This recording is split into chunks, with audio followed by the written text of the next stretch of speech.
പഴകും തോറും ഇങ്ങനെ വീഞ്ഞിൻ്റെ മധുരം കൂടും എന്ന് പറഞ്ഞൊരവസ്ഥയാണ് ആസിഫിക്കയുടെ ഒരു കരിയർ എന്ന് പറയുന്നത്.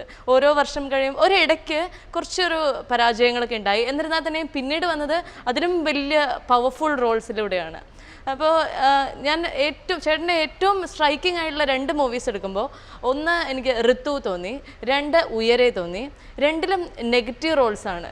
നെഗറ്റീവ് റോൾസ് ചെയ്യാൻ ചേട്ടന് പ്രത്യേകമായ ഒരു കഴിവുണ്ടോ?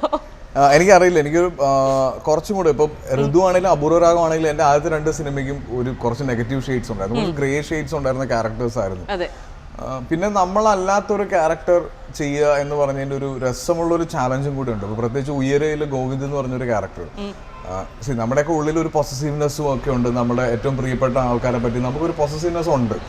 പക്ഷെ അതിന്റെ പല രീതിയിലായിരിക്കും, പല റേഞ്ചിലായിരിക്കും നമ്മൾ ആ പൊസസീവ്നെസ് കാണിക്കുന്നത്. ഇപ്പൊ ഗോവിന്ദിനെ സംബന്ധിച്ചിടത്തോളം നമുക്കൊന്നും ഇമാജിൻ ചെയ്യാൻ പറ്റാത്ത, നമ്മളൊന്നും ഒരിക്കലും ആകാൻ കഴിയാത്ത രീതിയിലുള്ള ഒരു എന്താ പറയുക, ഒരു പേടിയും ഒരു അൺസർട്ടനിറ്റി ഒക്കെ ഉള്ളൊരു ക്യാരക്ടറായിരുന്നു. അപ്പൊ അതിൻ്റെയൊക്കെ ഒരു ചെറിയ ചെറിയ അംശങ്ങളൊക്കെ നമ്മുടെ ഉള്ളിലുണ്ട്. ഇപ്പം ഞാൻ ഇതിൽ ഉയരയുടെ പല ഇന്റർവ്യൂസിൽ ഞാൻ പറഞ്ഞു, ഇപ്പൊ നമ്മളും ഒക്കെ റിലേഷൻസിലൊക്കെ ഉണ്ടായിരുന്ന ടൈമിലൊക്കെ നമ്മൾ വിളിക്കുമ്പോൾ നമ്മുടെ ഗേൾഫ്രണ്ടിന്റെ കോൾ വെയിറ്റിംഗിലാണ് നമുക്ക് ഇറിറ്റേഷൻ വന്നിട്ടുണ്ട്. പിന്നെ എന്റെ ഫ്രണ്ട്സിനെ പറ്റിയിട്ടൊക്കെ ഞാൻ പൊസസീവ് ആണ്. ഞാൻ എന്റെ ഏറ്റവും ബെസ്റ്റ് ഫ്രണ്ട്സ് വേറെ ഫ്രണ്ട്സിന്റെ കൂടെ ട്രിപ്പ് പ്ലാൻ ചെയ്താൽ എനിക്ക് ഇഷ്ടമല്ലാത്ത ഒരാളാണ് ഞാൻ. അടിപൊളി. എല്ലാ കാര്യങ്ങളിലും ഈ ഒരു പൊസസീവ്നെസ് ഉണ്ടോ? വർക്കിലുണ്ട്. എല്ലാവർക്കും ഇല്ലേ, എല്ലാവർക്കും പൊസസീവ്നെസ്സും അസൂയയും.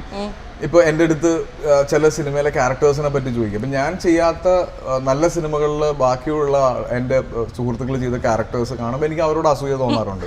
പിന്നെ ഞാൻ ചോദിക്കാൻ വെച്ചിരുന്ന ചോദ്യമായിരുന്നു അത്. പ്രേമം കഴിഞ്ഞപ്പോൾ ഞാൻ ഇവരോട് പറഞ്ഞിട്ട് എനിക്ക് ഭയങ്കര അസൂയുണ്ട്. വേറെ ആരോട് അങ്ങനെ പറഞ്ഞത്? എല്ലാരോടും ഉണ്ട്, ഫഹദിനോടുണ്ട്, ദുൽഖറിനോടുണ്ട്. അതൊക്കെ പക്ഷെ ഒരു ഹെൽത്തി ആയിട്ടുള്ള നല്ല സിനിമകൾ ചെയ്യുമ്പോൾ, അവര് നല്ല സിനിമകൾ ചെയ്യുമ്പോൾ എനിക്ക് ആ സിനിമ കിട്ടിയിരുന്നെങ്കിൽ എന്നുള്ളൊരു ആഗ്രഹവും അങ്ങനെയുള്ള ഒരു ഹെൽത്തി ആയിട്ടുള്ള അസൂയാണത്. ഈ ചേട്ടന്റെ തന്നെ മൂവി കണ്ട് ചേട്ടൻ കരഞ്ഞ അവസരങ്ങളുണ്ടോ? അത് ഇപ്പൊ സിനിമ മോശമായി പോയിട്ട് കരഞ്ഞിട്ടുണ്ട്. അങ്ങനെയല്ല, ക്യാരക്ടറിന്റെ ഒരു ഡെപ്ത് കൊണ്ട് ഞാൻ ഇത്രമാത്രം അഭിനയിച്ചോ എന്ന് ഓർത്ത്. എന്താന്ന് പറയാ വീണ, നമുക്ക് ഒരിക്കലും നമ്മൾ അഭിനയിച്ച ഒരു സിനിമ ആസ്വദിക്കാൻ കഴിയില്ല. അതെന്താന്ന് വെച്ചാൽ ഇപ്പൊ നമുക്കറിയാം ഇതിന്റെ ഇമോഷൻ എന്താണ്. ഇപ്പം ഞാൻ ഭയങ്കര ഇമോഷണൽ ആയിട്ടുള്ള ഒരു സീൻ എടുക്കുമ്പോൾ പോലും ആ സീനിൽ എൻ്റെ ചുറ്റും ഉണ്ടായിരുന്ന ആളുകൾ, അത് ഷൂട്ട് ചെയ്യുന്ന ആ സിറ്റുവേഷൻസും ആ സമയത്തുണ്ടായ തമാശകളും ഒക്കെ നമ്മുടെ മനസ്സിൽ കൂടെ പോകും. പിന്നെ ഒരിക്കലും ഒരു സിനിമ കണ്ടു കഴിയുമ്പോൾ, നമ്മൾ അഭിനയിച്ച ഒരു സിനിമ കണ്ടു കഴിയുമ്പോൾ നമുക്ക് സാറ്റിസ്ഫാക്ഷൻ കിട്ടില്ല.